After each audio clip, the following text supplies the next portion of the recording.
is very important, because not only should the item be well regarded, but it makes a big difference if your company is well regarded. Here's a chart that was researched, and it has 6 factors that contribute to a strong reputation as a company. Probably number 1 is products and services. In other words, you're not going to have a strong reputation unless your products and services are seen to be first class. But then secondly, and it depends on, it may be vision and leadership. Usually we get an idea of the quality of the management, the CEO.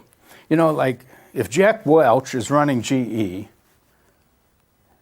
we know he's been fabulous at doing that, and we believe that company's well managed.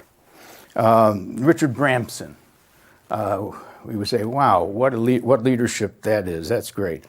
Okay, then we also know reputations are based on financial performance. I mean, we might say every year that company does a good job financially and we respect it. The workplace environment, 100 best places to work for, and how well do they treat the employees. And then it leaves a few other things like emotional connection, something about the company that appeals to us. And then finally, social responsibility itself, which is part of the emotions, may or may not be. So those things contribute to a strong reputation. And there was a wonderful experiment by Ted Levitt, former president, former marketing guy at Harvard, very good guy. Ted did an experiment.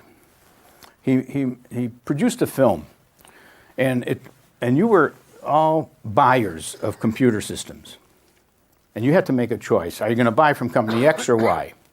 So you watch the film, and initially you see a person walk in, and he's just a salesman from IBM, and he's going to sell you on his company as the source of a good computer system. He's very professional, very cool, not cool, kind of formal. You don't like him that much, but he's really very competent, and he talks about why you should buy the IBM. Then there's a second film, a fellow appears, and you like him instantly, answers your questions beautifully. He's from the XYZ company. And then you're asked, who are you going to buy your computer from? So he takes a vote with the audience. And of course, who gets the vote? Not IBM gets the vote. You don't like the IBM guy. In other words, the quality of the salesperson is much more than overcome by the quality of the name of the company and its reputation. Because if the computer system fails, you can't blame the guy from buying from IBM, right? But you could blame him from buying from XYZ because it's not the same standing as a company. So all that little anecdote is about the importance of your reputation. And you have to preserve and protect and enhance your reputation.